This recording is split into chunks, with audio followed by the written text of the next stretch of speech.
Hello दोस्तों, स्वागत है आपका। आज हम पढ़ने वाले हैं क्लास 10th की राजनीति का पहला चैप्टर, जिसका नाम है सत्ता की साझेदारी। तो शुरुआत करते हैं। आपको मैं पढ़ाता जाऊंगा और अगर आपको पीडीएफ इसकी चाहिए तो पीडीएफ के लिए आप क्या करना है, आपको इस नंबर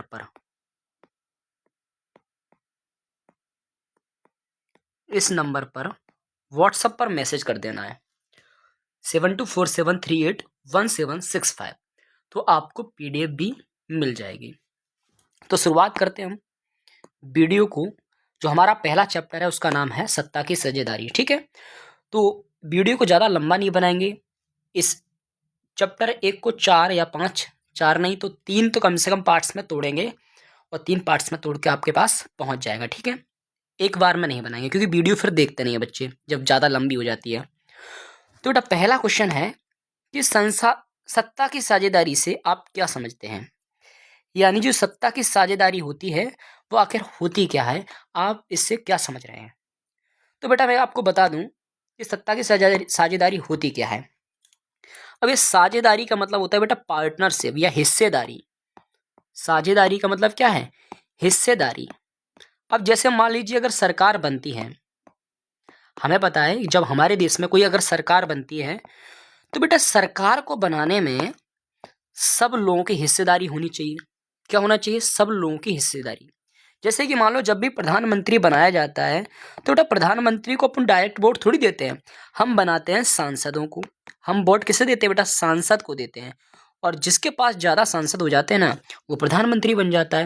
लेकिन सांसद को वोट किसने डाला बेटा, लोगों ने डाला। तो कह सकते हैं कि लोगों की वजह से ही बेटा सरकार बनी है। तो सत्ता में लोगों का भी क्या हुआ, हिस्सेदारी हुई है। तो ऐसे भी कह सकते हैं कि साझेदारी में बेटा यानी हिस्सेदारी, सब लोगों का क्या होना चाहिए, साझा होना चाहिए, साझेदारी होनी चाहिए सत्ता में। अगर हम देखें, अगर लोग इसमें भाग नहीं ले पाते, सरकार बनाने में लोगों की भूमिका नहीं होती बेटा, तो हम कह नहीं सकते थे कि भैया लोकतंत्र है। तो फिर हम भारत को ऐसा नहीं कहते कि भारत कैसा देश है, लोकतंत्र। लोकतंत्र हम तभी कहेंगे जब लोगों की भागीदारी हो उसमें। तो बेटा कह सकते हैं कि लोग सांसद बना रहे हैं, लोकसभा में जो भी लोग बैठे हैं वो लोगों ने बनाए, उनको लोगों ने चुना है, उनके द्वारा प्रधानमंत्री को चुना गया है, कह सकते हैं अपन। ठीक है, तो बेटा यानी उनके द्वारा क्या चुना गया, मतलब जिसके सांसद ज्यादा हो जाते हैं वो प्रधानमंत्री बन जाता है, बहुमत जिसका ज्यादा हो जाता है। तो लोकतंत्र की आत्मा है, यानी सत्ता की साझेदारी क्या है बेटा, लोकतंत्र की आत्मा है। पहला वर्ड तो ये अब काफी इंपॉर्टेंट है कि सत्ता की साझेदारी क्या है, लोकतंत्र की आत्मा है। ठीक है, हम साझेदारी के कुछ रूप भी देख लेते हैं कि सत्ता की साझेदारी के रूप भी हैं क्या बेटा। तो बेटा सत्ता की साझेदारी के कुछ रूप हैं, जैसे कि अगर अपन देखते हैं कि जो भारत में सत्ता का वितरण होता है वो 2 प्रकार से होता है बेटा। जो सरकार है भारत में वो भी 2 प्रकार से सत्ता का वितरण। कैसा, तो बेटा 2 प्रकार से वितरण है। एक तो वितरण आपका कहलाता है क्षैतिज वितरण। सत्ता का, ये जो सत्ता है ना, सत्ता के वितरण है बेटा, क्या है, सत्ता के वितरण है। ठीक है, तो ये एक तो हो जाएगा बेटा क्षैतिज वितरण, और आपका दूसरा जो है वो है आपका ऊर्ध्वाधर वितरण। ऊर्ध्वाधर वितरण। अब बेटा क्षैतिज वितरण का मतलब क्या होता है, क्षैतिज का मतलब होता है बेटा एक लाइन गई है सीधी। ठीक है, ये क्षैतिज हो गया। ऊर्ध्वाधर में बेटा लाइन कैसी होती है, इस प्रकार होती है। अब एक बात बीच बताइए, अब यहाँ पर एक आदमी को यहाँ बिठाइए, एक आदमी को यहाँ बिठाइए, एक आदमी को यहाँ बिठाइए बेटा, तो तीनों बेटा एक ही लेवल पे तो बैठे हैं। क्या बैठे हैं, तीनों तो एक ही लेवल पे बैठे हैं। लेकिन यहाँ पर अपन देखें, एक आदमी को यहाँ बिठाइए, एक आदमी को यहाँ बिठाइए, एक आदमी को यहाँ बिठाइए, तो ऐसा लग रहा है बेटा कि ऊपर वाला आदमी थोड़ा कैसा स्ट्रांग होगा तभी उसको ऊपर बिठाया गया है। तो हम 2 प्रकार के वितरण पढ़ेंगे, एक तो क्षैतिज वितरण और एक बेटा कैसा वितरण है, एक पढ़ेंगे अपन कैसा, ऊर्ध्वाधर वितरण, सरकार का ऊर्ध्वाधर वितरण। ठीक है, तो क्षैतिज वितरण में बेटा क्या होती है, जो शक्तियां होती है ना सरकार के बीच में वो समान होती हैं, यानी यहाँ पर बराबर शक्ति वाले हैं। जैसे कि कौन कौन से हो सकते हैं, तो क्षैतिज वितरण में बेटा एक आता है विधायिका, क्षैतिज वितरण में एक आता है विधायिका। दूसरा नंबर आता है बेटा कार्यपालिका का, कार्यपालिका। और जो तीसरा नंबर आता है बेटा वो आता है न्यायपालिका। अब एक बात बताइए, अगर मैं इनको तीनों को सामने सामने लिखा हूं तो इनके पास जो पावर रहेगी, शक्ति भी रहेगी, क्या रहेगी, बराबर रहेगी, समान शक्तियां तीनों एक दूसरे पर कंट्रोल कर सकती हैं। अब इनके आखिर कार्य क्या क्या है? तो बेटा जो विधायिका है ना, विधायिका का मतलब होता है विधि बनाना, मतलब विधायिका का कार्य क्या है, विधि बनाना, विधि अर्थात कानून। तो बेटा कानून बनाने का कार्य किसका है, कानून बनाने का कार्य किसका है, विधायिका का। अब जब कानून बनाएगा कोई और उसको कानून को लागू करना पड़ेगा, तो लागू करने का काम किसको है बेटा, कानून को लागू करना। ये लागू कौन करता है, कार्यपालिका करती है।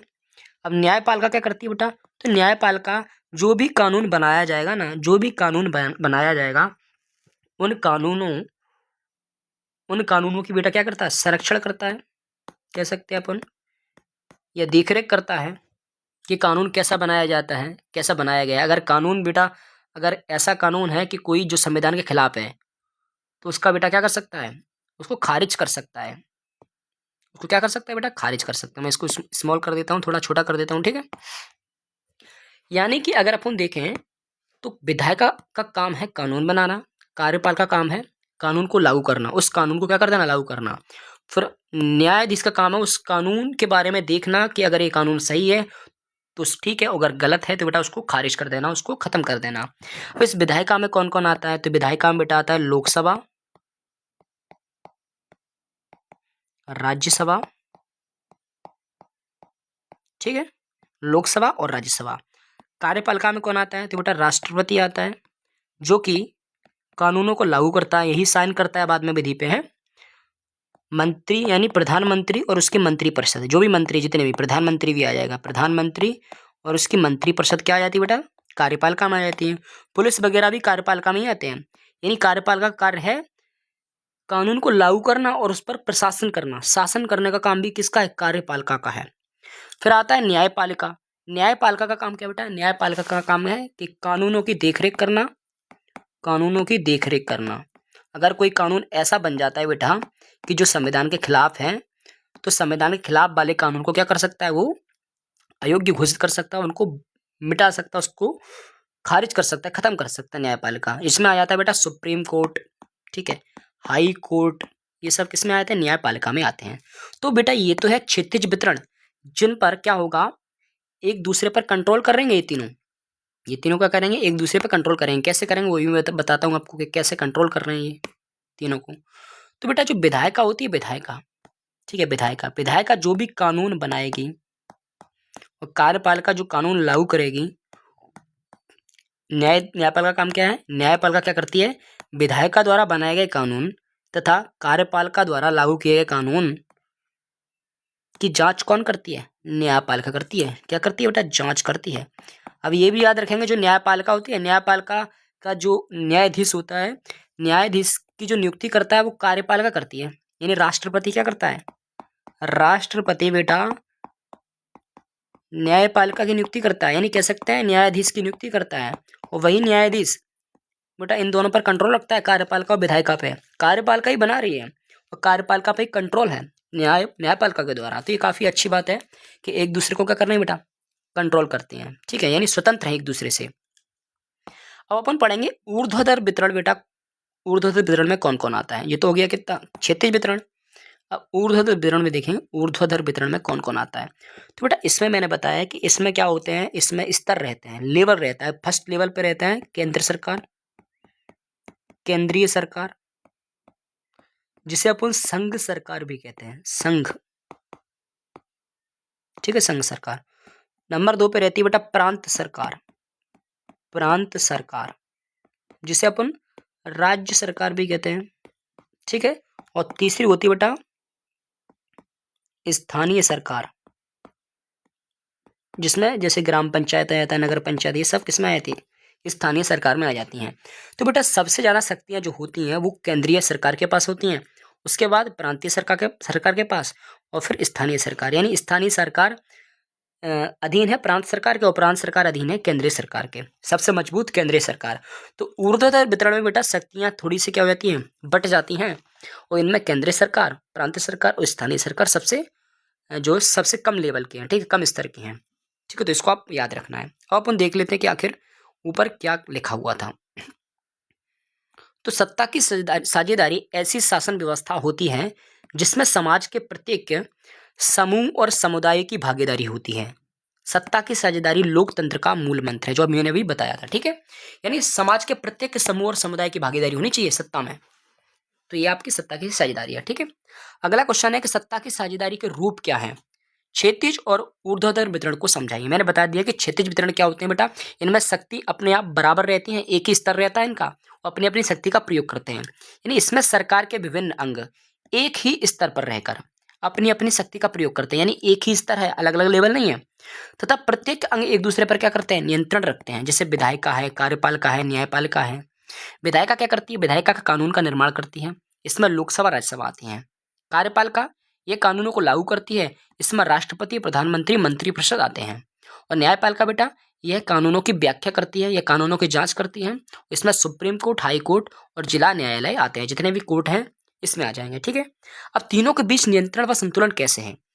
न्यायपालिका की नियुक्ति कौन करता है, कार्यपालिका करती है, लेकिन न्यायपालिका ही कार्यपालिका पर और विधायिका द्वारा बनाए गए कानूनों पर क्या रखती है बेटा, अंकुश रखती है। इस व्यवस्था को नियंत्रण एवं संतुलन की व्यवस्था कहते हैं। ठीक है, याद रखेंगे। आगे अपना देखा ऊर्ध्वाधर वितरण। तो ऊर्ध्वाधर वितरण में बेटा क्या होता है, इसमें क्या होता है, लेवल होते हैं, कोई उच्च स्तर का है, कोई निम्न स्तर का है। तो इसके अंतर्गत उच्च स्तर व निम्न स्तर की सरकारें आती हैं। इसमें निम्न स्तर अंग उच्च स्तर अंग के बेटा क्या रहता है, अधीन काम करता है। जैसे ये छोटी सरकारें होती हैं, स्थानीय सरकारें, इनके अधीन काम करेंगी। तो सबसे पहले केंद्रीय सरकार, उसके बाद प्रांतीय सरकार, उसके बाद स्थानीय सरकार। समझ में आ गया होगा, मैंने समझा दिया है। ठीक है, आगे चलते हैं। आगे आते हैं बेटा, अब अपन कुछ सरकारों के बारे में और पढ़ लेते हैं कि किस किस प्रकार की सरकारें हैं भारत में। जैसे कि केंद्रीय सरकार है, तो केंद्रीय सरकार कैसी होनी चाहिए, पूरे देश में जो बनने वाली सरकार होती है बेटा कौन सी होती है, केंद्र सरकार। ये राज्य स्तर पर बनने वाली सरकार है, राज्य सरकार कहलाती हैं। और जो निचले स्तर की सरकारें होती है, जैसे नगर पालिका, पंचायतों को स्थानीय सरकार कहते हैं। तो बता दिया है, और यहाँ पर इसको भी अच्छे से एक्सप्लेन किया गया है डायग्राम के द्वारा कि विधायिका में कौन कौन है, कार्यपालिका में कौन कौन है। ठीक है, और केंद्रीय सरकार में कौन आता है, तो राष्ट्रपति, प्रधानमंत्री केंद्रीय सरकार में आ जाते हैं। प्रांतीय सरकार में राष्ट्रपति की जगह राज्यपाल हो जाता है और प्रधानमंत्री की जगह मुख्यमंत्री हो जाते हैं। ठीक है, और स्थानीय सरकार में जो अध्यक्ष होते हैं महापौर कहलाते हैं। ठीक है, ये नगर पालिका के। और ग्राम पंचायत के अध्यक्ष बेटा सरपंच, या फिर अपन कहते हैं उनको प्रधान, क्या कहते हैं, प्रधान भी कहते हैं। ठीक है, आगे चलते हैं। नेक्स्ट क्वेश्चन है कि सत्ता की साझेदारी क्यों आवश्यक है। तो बेटा अगर सत्ता की साझेदारी नहीं होती तो आपस में लोगों का क्या होता है, झगड़ा हो जाता है। क्यों हो जाता है, क्योंकि बहुत सारे ऐसे भी लोग हैं जो अल्पसंख्यक हैं, उनको हानि हो जाती, उन असुरक्षित हो जाते, वो सोचते कि भैया हमारा सत्ता में कोई बैठा नहीं है इंसान, तो हमारे लिए क्यों लाभ का काम करेंगे। तो समूह को टकराव जो होता है ना, सामाजिक समूह का टकराव, ये बहुत कम हो जाता है इससे। ठीक है, वो अपन आगे देखेंगे कि कहाँ कहाँ टकराव ऐसा हुआ है, श्रीलंका में देखने को मिलेगा, आगे अपन पढ़ने वाले इसको। ठीक, तो क्यों जरूरी है, तो नंबर 1 इसलिए जरूरी है कि सत्ता की साझेदारी विभिन्न सामाजिक समूहों के बीच टकराव यानी संघर्ष को कम करती है, लड़ाई झगड़ा नहीं होता ज्यादा। सत्ता की साझेदारी लोकतंत्र का मूल मंत्र है। किसी भी लोकतांत्रिक सरकार में हर नागरिक का क्या होता है, हिस्सा होता है। यानी अगर अगर कोई भी सरकार बनती है बेटा, अगर वो लोकतंत्र है देश, तो लोकतंत्र सरकार कैसी बनेगी, लोगों का हिस्सा होना चाहिए, यानी लोग वोट डालने चाहिए। नेक्स्ट देखें बेटा, इसमें अलग अलग समूह जैसे धर्म है, भाषा है, जाति के आधार पर जितने भी लोग हैं ना, अलग अलग समूह हैं, वो भी सरकार में शामिल होने का उन्हें भी मौका मिल जाता है और वे अपने अधिकारों की सुरक्षा महसूस करते हैं। यानी वे भी समझते हैं बेटा कि हमारे अधिकारों का भी क्या होगी, सुरक्षा होगी। ठीक है, हमारे लिए भी काम करेंगे ये। जब लोग देखते हैं कि सत्ता सभी के बीच बांटी जा रही है और सबका ख्याल रखा जा रहा है, तो उनका सरकार में क्या होता है, विश्वास बढ़ जाता है। देखते हैं कि सरकार में बेटा मुस्लिम भी हैं, सरकार में कुछ अन्य लोग भी हैं, जैसे मुस्लिम भी हैं, जैन भी हैं, सिख भी हैं, सब हैं। तो उनको लगता है कि हमारी तरफ से ये प्रतिनिधित्व करेंगे और हमें सरकार में क्या हो जाएगा, विश्वास बढ़ जाएगा इसके वजह से। तो आपको याद रखना है कि सरकार ऐसा क्यों है। ठीक है, सत्ता की साझेदारी आखिर आवश्यक क्यों है। अगला है कि आधुनिक लोकतंत्र में सत्ता की साझेदारी के 4 रूपों का वर्णन करें। तो पहला रूप बेटा है कि विभिन्न अंगों के बीच यानी एक ही स्तर पर रहकर, जैसे कि विधायिका है, कार्यपालिका, न्यायपालिका। तो पहली सत्ता की साझेदारी जो होती है सरकार के विभिन्न अंगों के बीच में होती है। फिर होती है सत्ता की साझेदारी विभिन्न स्तरों के, स्तर जैसे लेवल आता है ना बेटा, तो उच्च लेवल, निम्न लेवल आ जाएगा। उच्च स्तर तो बेटा केंद्रीय सरकार उच्च स्तर है, फिर इससे छोटा स्तर प्रांतीय सरकारों का, फिर स्थानीय सरकार। तो पहला अंगों के बीच में है और दूसरा स्तरों पर है। तीसरा है बेटा सामाजिक समूह के बीच में, यानी ऐसा भी देखते हैं कि कुछ लोग ये कहते हैं कि अलग अलग समुदाय के लोग सत्ता में शामिल है, जैसे कि बहुसंख्यक और अल्पसंख्यक। बहुसंख्यक जैसे भारत में हिंदू बहुसंख्यक है और अल्पसंख्यक में जैसे जैन है, मुस्लिम है, ये सब अल्पसंख्यक में चले जाते हैं।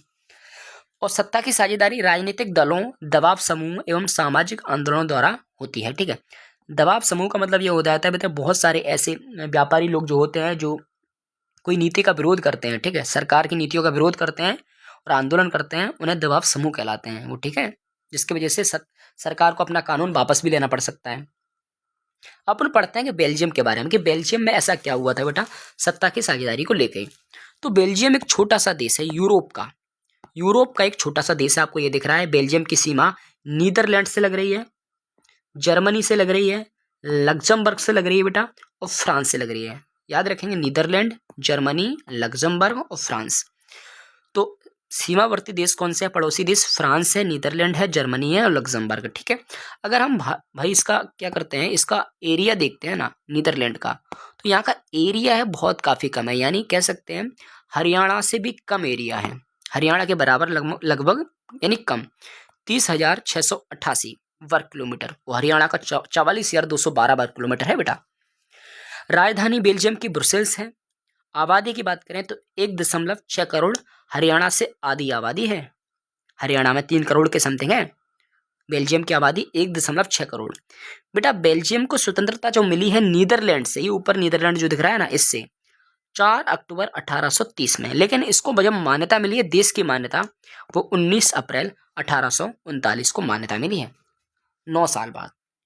ये तो इसका स्ट्रक्चर हो गया कि कहाँ पर है, सीमावर्ती देश कौन से हैं, भाषा कौन सी है, ये सब चीजें मतलब ये हो गया। मतलब आगे अपन देखते हैं कि कौन कौन लोग रहते हैं इसमें। ठीक है, तो बेटा ये जो पीला वाला इलाका अपन को दिख रहा है, इसे अपन फ्लेमिश इलाका कहते हैं। क्या कहते हैं? फ्लेमिश। इस फ्लेमिश इलाके में बेटा डच भाषी लोग रहते हैं। कौन रहते हैं? डच भाषी। ठीक है, थोड़ा सा इसको छोटा करते हैं, अपन देखते हैं। ये फ्लेमिश इलाका है और ये डच भाषी लोग रहते हैं। ये जो रेड कलर का इलाका है बेटा, इसे बेलोन कहते हैं या बेलोनिया कहते हैं। यहाँ पर ज्यादातर लोग रहते हैं फ्रेंच भाषी। ठीक है, और ये जो आपका दिख रहा है ये वाला एरिया, ये वाला, ये आपकी राजधानी है ब्रुसेल्स। ये राजधानी है बेटा क्या? ब्रुसेल्स। ये आपकी राजधानी हो जाएगी ब्रुसेल्स। ठीक है, अब हम देखते हैं कि देश की कुल आबादी का 59% हिस्सा फ्लेमिश इलाके में रहता है, यानी ज्यादातर लोग कहाँ रह रहे हैं? फ्लेमिश इलाके में। और कौन सी भाषा बोल रहे हैं बेटा? डच भाषा बोल रहे हैं। कौन सी? डच। यानी ज्यादातर भाषा जो बोली जा रही है ना बेल्जियम में, वो डच भाषा बोली जा रही है, क्योंकि 59% लोगों के द्वारा बोली जा रही है। और 40% बेलोनिया क्षेत्र में रहते हैं जो कि फ्रेंच भाषा बोलते हैं। तो 59% तो डच बोली जा रही है और 40% फ्रेंच। बची कितनी? 1%। तो 1% बेटा ये जो ब्लू कलर का दिख रहा है ना, इसको यहाँ पर बोली जाती है जर्मन भाषा। कौन सी बेटा? जर्मन। तो 3 भाषाएं ज्यादा बोली जा रही हैं, एक डच, एक फ्रेंच और एक जर्मन। जर्मन 1% बोली जा रही है, 1% व्यक्तियों के द्वारा। ठीक है, फ्रेंच बेटा 40% व्यक्तियों के द्वारा बोली जा रही है और डच 59% व्यक्तियों के द्वारा बोली जा रही है। डच कहाँ के लोग ज़्यादा बोलते हैं? जो फ्लेमिश इलाके में रहते हैं। फ्रेंच कहाँ के लोग ज़्यादा बोलते हैं बेटा? जो वेलोनिया में रहते हैं। और जर्मन आपको दिख रहा है ये वाला क्षेत्र जो आपका पूरब की साइड है, इस जगह पर जर्मन बोलते हैं। ठीक है, आगे देखते हैं बेटा नेक्स्ट। लेकिन राजधानी में थोड़ा सा क्या है? उल्टा है। राजधानी में ऐसा हो गया है कि अपन पूरे देश में देखें ना, पूरे देश में बेल्जियम के पूरे देश में तो डच ज्यादा बोलते हैं, लेकिन राजधानी में क्या है? राजधानी में डच ज्यादा नहीं बोलते हैं। राजधानी में जो ज्यादा बोली जाती है वो फ्रेंच बोली जाती है, यानी 80%। राजधानी में 80% बेटा फ्रेंच भाषी लोग हैं और 20% क्या है? डच भाषी। लेकिन पूरे देश में, तो पूरे देश में डच भाषी ज्यादा है। अब क्या, जब राजधानी में रह रहा है ना फ्रेंच भाषी, और ये अल्पसंख्यक है, क्योंकि पूरे देश की बात करें तो अल्पसंख्यक है पूरे देश के अनुसार, तो इनके पास काफी ज्यादा ताकत है फ्रेंच भाषियों के पास। अब डच भाषियों का कहना है कि हम तो पूरे देश को लेकर चलना पड़ेगा ना, राजधानी को लेकर क्यों चल रहे हो? पूरे देश में तो ज्यादा कौन है? पूरे देश में तो डच है, लेकिन आपके पास ताकत ज्यादा है फ्रेंच वालों के पास। ऐसा क्यों होना चाहिए? ऐसा नहीं होना चाहिए। अब ये अल्पसंख्यक फ्रेंच भाषी क्या है? तुलनात्मक रूप से ज्यादा समृद्ध हैं और ताकतवर भी थे, जिससे बेटा इन लोगों में क्या हो गई? नाराजगी उत्पन्न हो गई। डच भाषी लोगों को क्या, इससे नाराजगी हो गई। अब इस नाराजगी को बेटा जो बेल्जियम है कैसे दूर करेगा, वो अब देखते हैं कि कैसे कैसे दूर कर रहा है। तो ये बेटा पहले तो असंतोष के कारण क्या है? तो असंतोष के कारण यह है कि अल्पसंख्यक फ्रेंच वासी जो तुलनात्मक रूप से क्या है, अधिक समृद्ध हैं और ताकतवर थे। जो बहुसंख्यक डच वासी लोग हैं ना, ये इनको इनसे नाराजगी हो गई। दूसरी बात देखें, 1950 1960 के दशक में फ्रेंच और डच भाषी बोलने वाले समूह के बीच क्या बेटा, तनाव बढ़ने लगा। आर्थिक विकास और शिक्षा का लाभ एक खास समुदाय तक ही सीमित था। यानी आर्थिक विकास और शिक्षा का लाभ किसे मिल रहा था? वो फ्रेंच भाषा वालों को मिल रहा था, और जो कि कम थे पूरे देश में, लेकिन राजधानी में ज्यादा है। अब बेटा बेल्जियम ने सामाजिक विविधता को कैसे सुलझाया? आखिर बेल्जियम ने ऐसा क्या किया जिससे वहां पर शांति हो गई, स्थापित हो गई? तो देखें क्या लिखा है। बेल्जियम के नेताओं ने क्षेत्रीय अंतरों और सांस्कृतिक विविधताओं को स्वीकार किया। उन्होंने माना कि हाँ, हमारे यहाँ पे सांस्कृतिक विविधता है, और इसके लिए उन्होंने अपने संविधान में बेटा 1970 से लेकर 1993 के बीच में 4 बार संविधान संशोधन किए। और ये संशोधन सिर्फ इस बात के लिए किए गए कि देश में रहने वाले किसी आदमी को बेगानेपन का एहसास ना हो, उसको लगे नहीं कि बेटा हम देश में नहीं रह पा रहे हैं, और सभी मिलजुल कर रह सकें। बेल्जियम के मॉडल में मुख्य बातें निम्न हैं। कौन कौन सी बातें हैं तो देखते हैं। नंबर 1 है, केंद्रीय सरकार में डच और फ्रेंच भाषी मंत्रियों की संख्या क्या होगी? समान होगी। यानी जो केंद्र की सरकार है ना, पूरे केंद्र की सरकार, देश की सरकार, उसमें डच जितने मंत्री होंगे ना डच भाषी, उतने ही फ्रेंच भाषी होंगे मंत्री। ठीक है, समान कर दी गई, बहुत अच्छा किया। दूसरी बात, केंद्रीय सरकार की अन्य शक्तियां राज्य सरकार को सौंप दी गई, अर्थात राज्य सरकार केंद्र सरकार के क्या अधीन नहीं है। यानी केंद्र सरकार की शक्तियां वो राज्य सरकार को दी गई काफी, और राज्य सरकार को स्वतंत्र बना दिया गया है। उसके बाद यहाँ पर एक और स्तर की सरकार बनाई गई, ठीक है, जिसे अपन सामुदायिक सरकार भी कहते हैं। अब ये सामुदायिक सरकार बेटा जगह जगह पर बनती है, हर जगह जगह पे। जैसे मान लो यहाँ पे इस जगह पर फ्रेंच वाले ज्यादा रहते हैं, फ्रेंच भाषी, तो फ्रेंच भाषी वाले समुदाय चुनाव करेंगे सिर्फ, और यहाँ पर अपना एक नेता चुनेंगे, सरकार को चुनेंगे, जैसे अलग अलग जगह है। तो सामुदायिक सरकार को चुनाव एक ही भाषा बोलने वाले लोग करते हैं। डच, फ्रेंच और जर्मन बोलने वाले समुदाय के लोग चाहे वो जहां भी रहते हों, इस सामुदायिक सरकार को चुनते हैं। इस सरकार को सांस्कृतिक, शिक्षा और भाषा जैसे मसलों पर फैसला लेने का अधिकार है। यानी जगह जगह पर जैसे अपनी ग्राम पंचायतें बनती हैं, उसी प्रकार सामुदायिक सरकारें बनती है। जगह जगह पर फ्रेंच भाषा के लिए अलग से बन गई, यहाँ पर दूसरी भाषा वाले थे दूसरे स्थान पर, यहाँ उनके लिए बन गई, अब ये उनके लिए काम करेंगे सरकार है। ठीक है, तो एक ही भाषा वाले लोग इसको क्या करते हैं? बनाते हैं, बनवाते हैं। ठीक है, अब हम बेल्जियम के मॉडल से शिक्षा हमें क्या प्राप्त होगी? तो बेल्जियम में ऐसा मॉडल बनाया जिससे क्या हो गया बेटा, गृह युद्ध टल गया। अगर वरना नहीं होता तो गृह युद्ध हो जाता, फ्रेंच और डच में आपस में लड़ाई हो जाती। तो इस तरह बेल्जियम में गृह युद्ध की आशंकाओं पर विराम लग गया है। जब अनेक यूरोपीय देशों ने साथ मिलकर यूरोपीय संघ बनाने का फैसला किया तो ब्रुसेल्स को उसका मुख्यालय बनाया गया। तो याद रखेंगे बेटा, ये यूरोपीय संघ है ना, ये बहुत सारे यूरोप के देशों का एक संघ है। ठीक है, संघ है बेटा, जिसका मुख्यालय कहाँ रखा गया? ब्रुसेल्स रखा गया, जो बेल्जियम की राजधानी है। यूरोपीय संघ की स्थापना 1 जनवरी 1993 में रोम की संधि के द्वारा की गई है। मुख्यालय ब्रुसेल्स में है। टोटल देश कितने? 27 हैं, और बेटा इनकी मुद्रा जो होती है उसका नाम होता है यूरो। ठीक है, यूरोपीय संघ के देशों की। उसके बाद है बेटा नाटो। नाटो का फुल फॉर्म है नॉर्थ अटलांटिक ट्रीटी ऑर्गेनाइजेशन, उत्तरी अटलांटिक समझौता संगठन। ये भी बेटा जो अटलांटिक महासागर के आसपास जितने भी देश हैं उनके बीच में समझौता है, और इसकी स्थापना 4 अप्रैल 1949 को हुई है, और मुख्यालय ब्रुसेल्स में है। ठीक है, तो क्वेश्चन है, बेल्जियम ने साझेदारी की सत्ता के सवाल को किस प्रकार निपटाने की कोशिश की? तो बेटा विभिन्न समुदायों की भावनाओं एवं हितों का आदर करके, ठीक है, सभी को समझा उन्होंने। बेल्जियम को स्वतंत्रता कब मिली? तो 4 अक्टूबर 1830 को। बेल्जियम के सीमावर्ती देश कौन कौन से हैं? तो 4 मैंने बताए थे, फ्रांस, नीदरलैंड, लग्जमबर्ग और जर्मनी भी है। ठीक है, जर्मनी। बेल्जियम में मुख्य रूप से कौन सी भाषाएं बोली जाती है? मुख्य रूप से तो फ्रेंच और डच। नाटो का मुख्यालय कहाँ है? ब्रुसेल्स में है। बेल्जियम में सामुदायिक सरकार का चुनाव किस आधार पर किया जाता है? तो आंसर हो जाएगा भाषा के आधार पर। बेल्जियम में कितने प्रतिशत लोग डच बोलते हैं? तो डच बेटा 59%, फ्रेंच 40% और जर्मन 1%। बेल्जियम की राजधानी जो ब्रुसेल्स है, इसमें कितने प्रतिशत लोग फ्रेंच बोलते हैं? तो 80% फ्रेंच और डच 20%। बेल्जियम में सामुदायिक सरकार का निर्वाचन कौन करते हैं? तो बेटा एक ही भाषा वाले लोग करते हैं। ठीक है, नेक्स्ट है 1970 से 93 के बीच बेल्जियम का संविधान कितनी बार संशोधित हुआ? तो बेटा 4 बार। यूरोपीय यूनियन का मुख्यालय कहाँ है? तो बेटा है ब्रुसेल्स में। ठीक है, तो ये आपका निपट गया बेल्जियम। आगे अपन दूसरी वीडियो में श्रीलंका के बारे में पढ़ेंगे, श्रीलंका में क्या हुआ। अगर आपको वीडियो पसंद आई तो वीडियो को लाइक करें, चैनल को सब्सक्राइब करना ना भूलें। Thank you so much.